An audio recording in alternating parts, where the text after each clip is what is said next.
गुरुग्राम से सोना के वाटिका चौक पर बने अंडरपास का मुख्यमंत्री मनोहर लाल ने उद्घाटन किया। वहीं 109 रुपए की लागत से बने इस अंडरपास से यातायात सुगम होगा और इस अंडरपास का निर्माण महानगर विकास प्राधिकरण द्वारा किया गया है।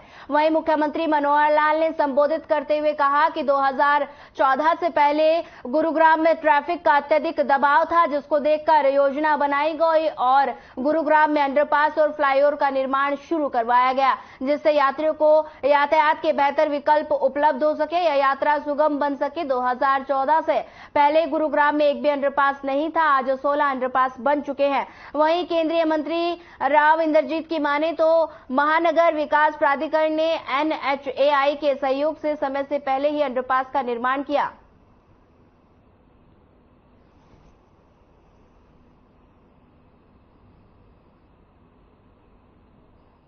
Gurugram development metropolitan authority GMDA इसको बनाया था, उसका काम भी ढंग से चल भी रहा था, लेकिन 3 जो डेवलपमेंट अथॉरिटी हैं, चाहे वो गुरुग्राम की है, फरीदाबाद की है, सोनीपत की है, इन तीनों के काम को गति देने के लिए विशेष तौर पर जिनकी हमने जिम्मेदारी लगाई है, अपने ऐसे पूर्व में मुख्य सचिव रहे, बाद में HRC के चेयरमैन भी रहे, मेरे साथ चीफ प्रिंसिपल सेक्रेटरी के नाते से भी काम किया। हमारे वरिष्ठ ऐसे अधिकारी श्री DSP ऋषि जी, जिला के उपायुक्त श्री निशांत यादव जी, CP साहब, उपस्थित सभी ग्रामवासी भाई बहनों, सभी हमारे अधिकारीगण, सभी हमारे इंजीनियर साहबान, सबसे पहले तो मैं आज धनतेरस का त्योहार है, साथ ही कल छोटी दिवाली, फिर दिवाली, उसके बाद गोवर्धन पूजा, भैया दूज, एक आज से 5 दिनों का लगातार ये त्योहार की श्रृंखला शुरू हो रही है। इसकी बहुत बहुत बधाई, बहुत बहुत शुभकामनाएं।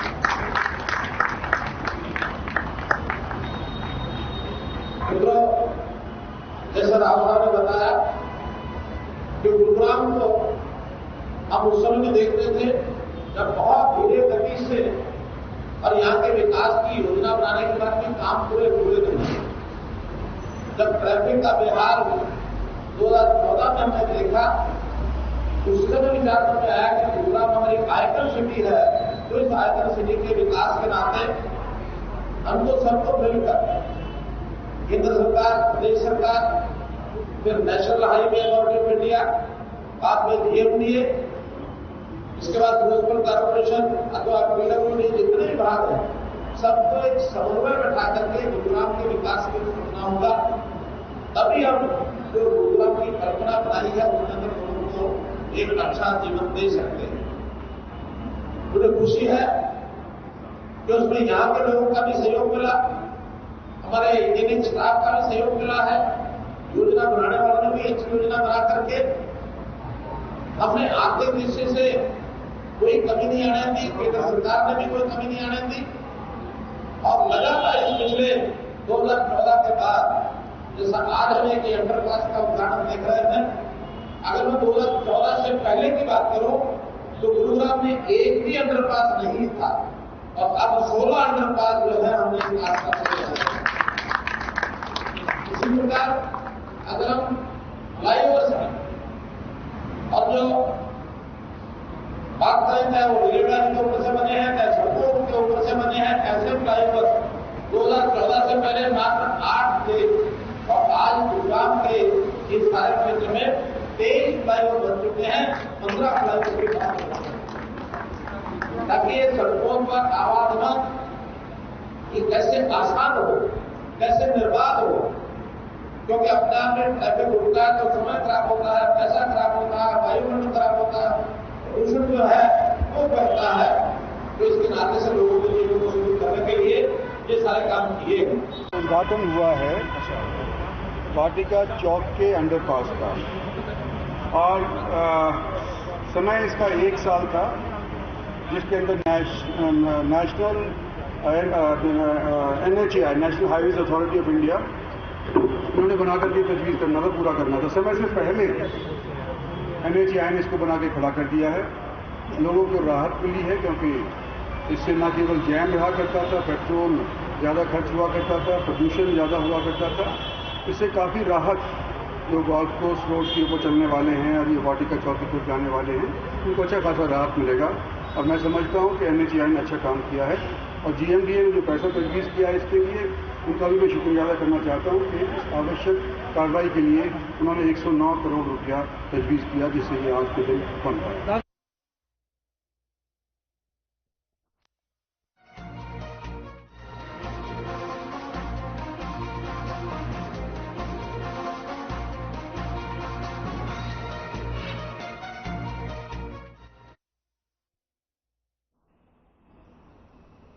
बता दें कि चंडीगढ़ से इस वक्त की बड़ी खबर, बड़े स्तर पर HCS अधिकारियों की नियुक्ति, 43 HCS अधिकारियों की नियुक्ति के आदेश जारी। प्रदेश सरकार ने जारी किए आदेश। बड़ी खबर, अहम जानकारी आपको दे रहे हैं चंडीगढ़ से। बड़े स्तर पर HCS अधिकारियों की नियुक्ति, 43 HCS अधिकारियों की नियुक्ति के आदेश जारी। प्रदेश सरकार ने जारी किया आदेश। बड़ी खबर, अहम जानकारी आपको दे रहे हैं चंडीगढ़ से। बड़े स्तर पर HCS अधिकारियों की नियुक्ति, 43 HCS अधिकारियों की नियुक्ति के आदेश किए गए जारी। प्रदेश सरकार ने जारी किया आदेश। बड़ी खबर, अहम जानकारी आपको दे रहे हैं चंडीगढ़ से। बड़े स्तर पर HCS अधिकारियों की नियुक्ति, 43 HCS अधिकारियों की नियुक्ति के आदेश जारी। प्रदेश सरकार ने जारी किए आदेश। बड़ी खबर इस वक्त की आपको बता दें चंडीगढ़ से। बड़े स्तर पर HCS अधिकारियों की नियुक्ति, 43 HCS अधिकारियों की नियुक्ति के आदेश जारी। प्रदेश सरकार ने जारी किए आदेश। बता दें कि बड़े स्तर पर फेरबदल किया गया है, जिसमें HCS अधिकारियों की नियुक्ति की गई है और 43 HCS अधिकारियों के नियुक्ति के आदेश जारी किए गए हैं।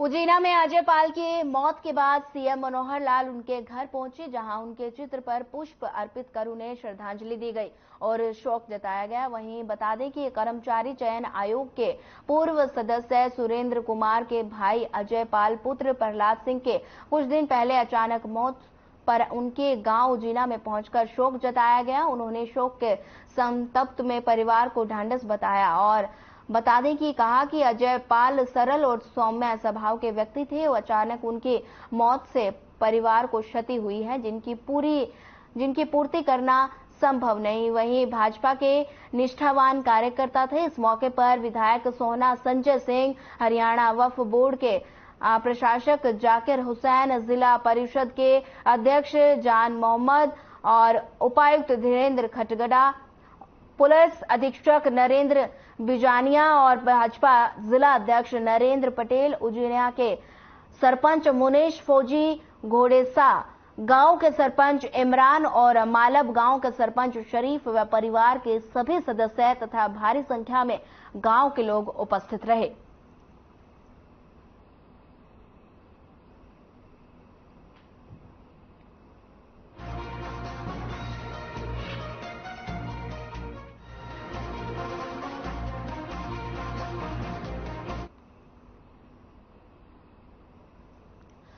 हरियाणा के स्कूल शिक्षा व वन मंत्री कंवरपाल ने कहा कि आने वाले 1-2 सालों में हरियाणा में पराली और फसल अवशेषों का एक भी तिनका नहीं चलेगा।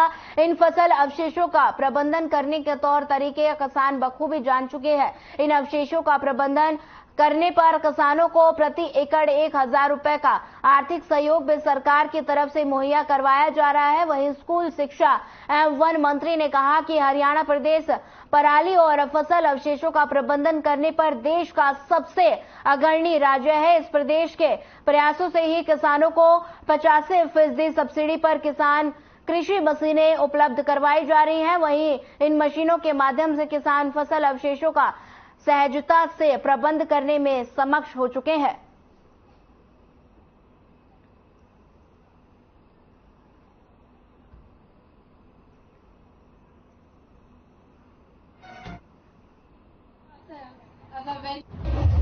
बहुत ही अच्छी परफॉर्मेंस है डीपीएस की, और जहाँ शिक्षा के क्षेत्र में है उसमें भी जो बच्चों की उपलब्धि है वो बहुत जबरदस्त है। और उसके साथ साथ जो गेम्स हैं, जो भी खेल हैं, सभी खेलों में भी बहुत अच्छी उपलब्धि है बच्चों की है। मैं समझता हूँ कि बच्चों का सर्वांगीण विकास यहाँ पे हो रहा है। और डीपीएस जो स्कूल है वो वैसे भी देश का जाना माना एक संस्थान है।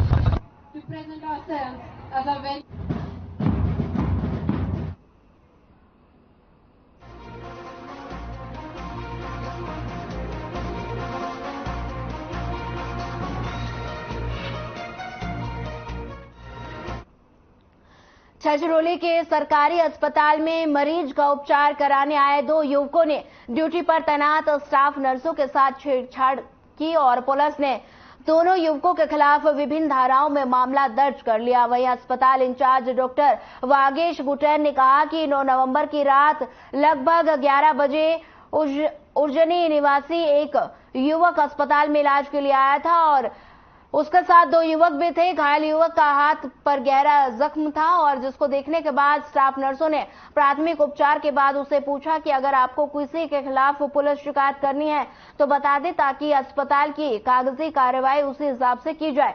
स्टाफ नर्सों ने इतना कहते ही मरीज के साथ आए 2 युवक भड़क गए और अस्पताल में हंगामा करते हुए महिला स्टाफ के साथ गाली गलौज व बदतमीजी करने लगे। अस्पताल में ड्यूटी पर तैनात अन्य कर्मचारियों ने रोकने का प्रयास किया तो उनके साथ भी गाली गलौज करने में लगे।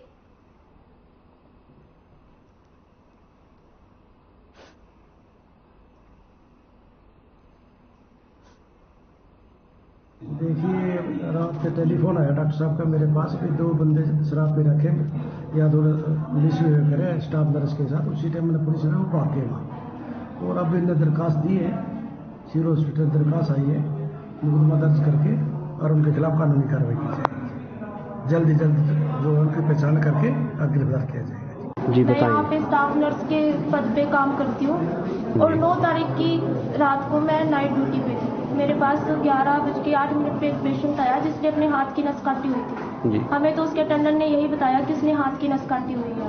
उसको बहुत ज़्यादा ब्लीड हो रही थी। हमने तुरंत से उसका ट्रीटमेंट शुरू कर दिया। उसको हमने प्रेशर बैंडेज करी, टीटी डिप्लो जो भी हमें बताया गया है फर्स्ट एड देनी है वो हमने पूरी तरह से उसको दी।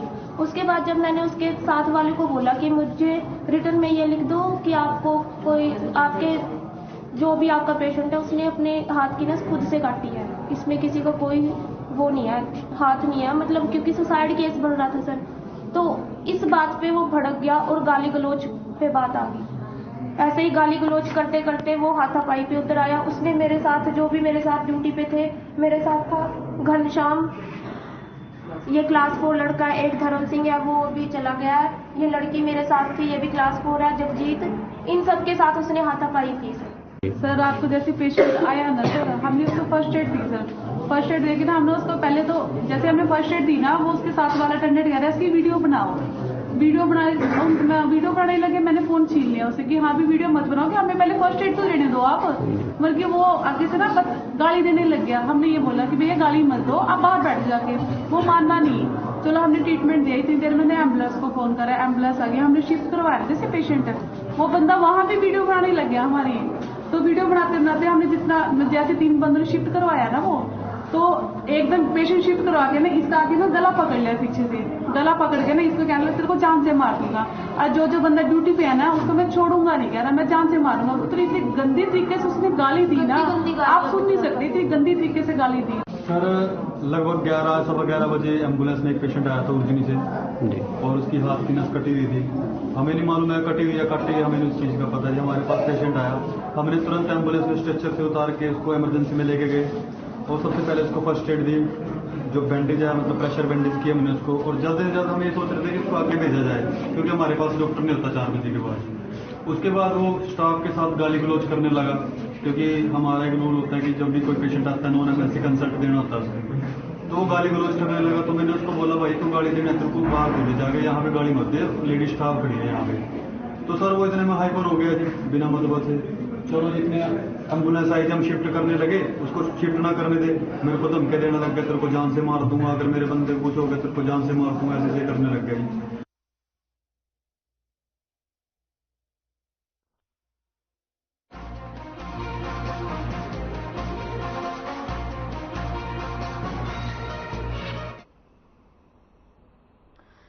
दीपावली का सीजन आते ही बल्लभगढ़ शहर में मिलावटी मिठाइयों की कालाबाजारी जोरों पर चल रही है।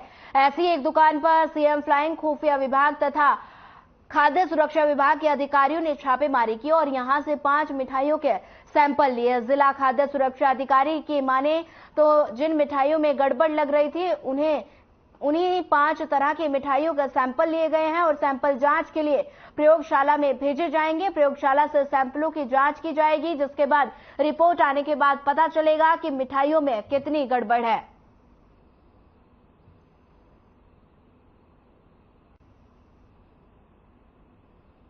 हम यहाँ पे आए हैं, ये ज्वाइंट रेड है इसमें सीएम फ्लाइंग से मेरे साथ जो है सतीश जी हैं और सीआईडी से हेड कांस्टेबल शेर सिंह जी।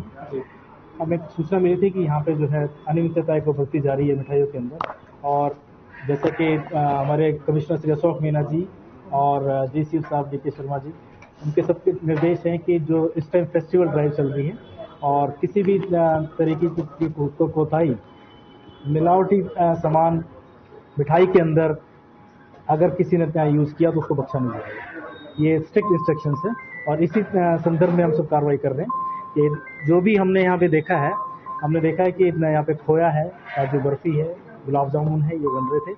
हमने 5 सैंपल यहाँ से लिए।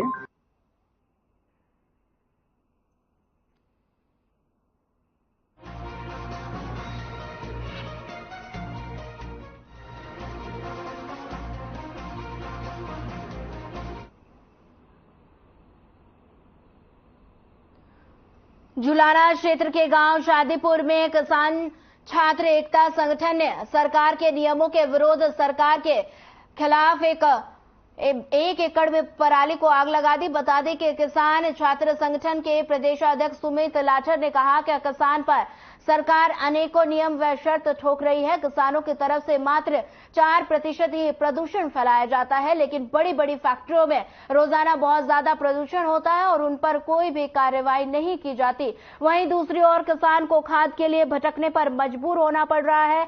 खाद के साथ किसानों को दवाइयां थोप दी जाती हैं जिनकी किसान को कोई जरूरत नहीं होती और कई बार मांगों को लेकर किसानों ने ज्ञापन भी सौंपे, लेकिन कोई भी समाधान नहीं हो पाया। वहीं किसानों ने कहा कि जब तक उनकी मांगों को नहीं माना जाता तब तक वो इसी तरह पराली में आग लगाते रहेंगे।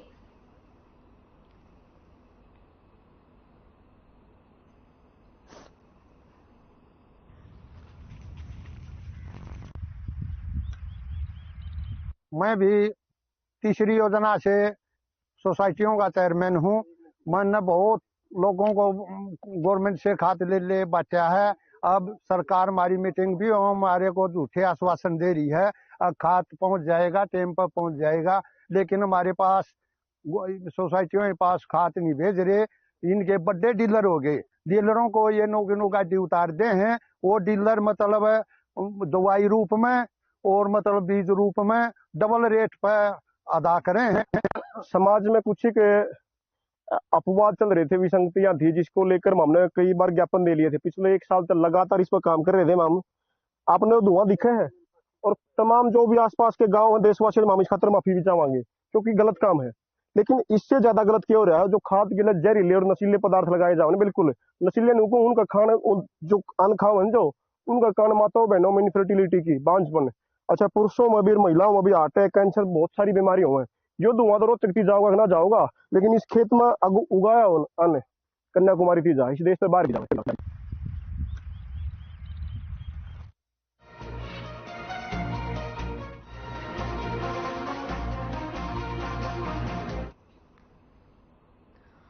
पानीपत में एक दुष्कर्म के बाद हत्या का मामला सामने आया है। पिछले 2 महीने से गायब नाबालिग बच्ची के शव को सीआईए 1 की टीम के इंचार्ज दीपक कुमार की टीम ने बरामद किया। इस दौरान घटनास्थल सेक्टर 25-2 के गोदाम नंबर 501 पर सीआईए की टीम के साथ ड्यूटी मजिस्ट्रेट कृष्ण कुमार भी मौजूद रहे। वहीं आरोपी ने बच्ची के साथ रेप कर उसकी हत्या कर दी थी। फिलहाल इस मामले के मुख्य आरोपी ठेकेदार कुलदीप को सीआईए 1 की टीम ने मौके से गिरफ्तार कर लिया है। नाबालिग बच्ची के शव का पोस्टमार्टम डॉक्टरों के एक पैनल के अंतर्गत किया जाएगा। इस पूरे मामले में समाज सेवी सविता आर्य, जो लगातार पीड़ित परिवार के साथ मिलकर उनकी मदद करती रही, उन्होंने दुख जाहिर करते हुए कहा कि लगातार चांदनी बाग थाना पुलिस को बार बार फोन कर इस मामले की कई बार जानकारी लेनी चाहिए, लेकिन जवाब संतोषजनक नहीं था। इस पूरे मामले में महिला आयोग की अध्यक्ष रेणु भाटिया को भी संज्ञान लेना चाहिए।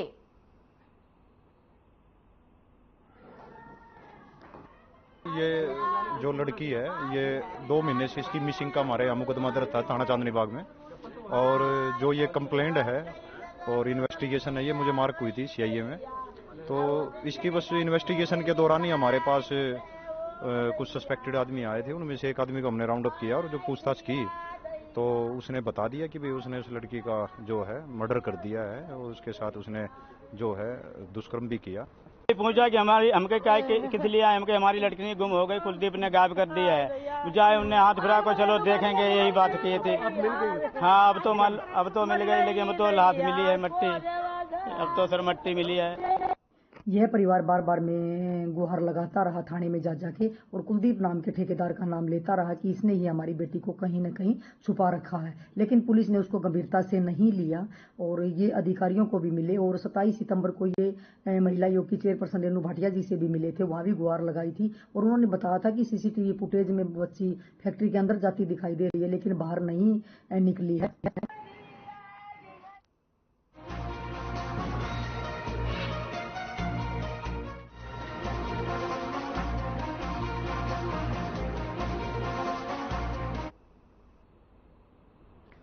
गांव रोड़ी की अनाज मंडी में युवक की हत्या का मामला सामने आया है। करीब आधा दर्जन आए लोगों ने हथियार से ताबड़तोड़ वार कर मौत के घाट उतार दिया। वहीं वारदात कर सभी आरोपी फरार हो गए। हत्या का खुलासा अभी तक नहीं हो पाया है। पुलिस को दिए गए बयान में मृतक के परिजनों ने बताया कि उनका बेटा मंडी में धान की झाड़ खरीदने का काम करता है। फिलहाल पुलिस ने परिवार के निशानदेही पर 2 लोगों के खिलाफ नामजद करते हुए 6 के खिलाफ हत्या के मामले में केस दर्ज करा लिया है और बाकी आरोपियों की तलाश में पुलिस जुट गई है।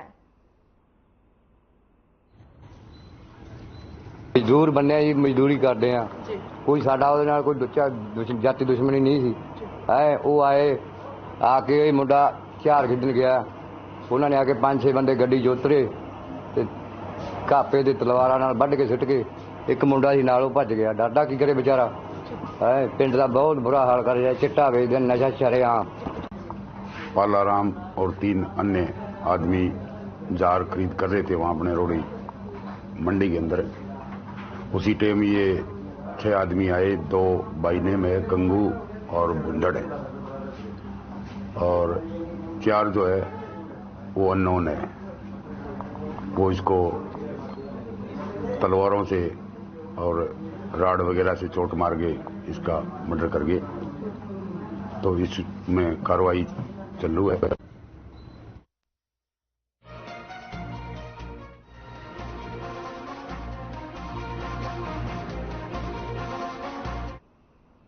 गुला चीका से लापता युवती की हत्या मामले की जांच थाना चीका प्रबंधक inspector Rajesh Kumar, head constable Devendra Singh और हेड कांस्टेबल देवी सिंह की टीम ने ब्लाइंड मर्डर की गुत्थी सुलझाकर आरोपी चीका निवासी गोपाल व उसकी पत्नी सुमन को गिरफ्तार कर लिया है। डीएसपी गुला कुलदीप कुमार ने बताया कि चीका निवासी भूपेंद्र की शिकायत के अनुसार 31 अक्टूबर को उसकी 18 वर्षीय पुत्री घर के बिना किसी को बताए बाहर चली गई थी, जिस बारे में गुमशुदगी का थाना चीका में मामला दर्ज करवाया गया।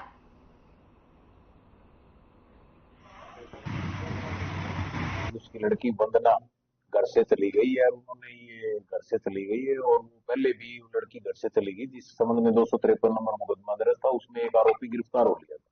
तो उन्होंने ये कहा था कि बाकी आरोपी गिरफ्तार नहीं करे, लड़के का बाप वगैरह, जिनकी पुलिस जांच कर रही है। उसके बाद आपको जैसे इलम है कि 1 तारीख को पंजाब के एरिया नए गांव में सुबह हमारे को एक लड़की की लाश मिली, जिसको घर वालों ने शिनाख्त किया, जो वंदना की थी। तो उन्होंने फिर इस संबंध में 302 की इसी केस को कन्वर्ट किया गया था और उसमें 302 लगाई थी। राजन वगैरह है और संजय बस्ती के हैं, हरपाल वगैरह और है काले वगैरह, 2-3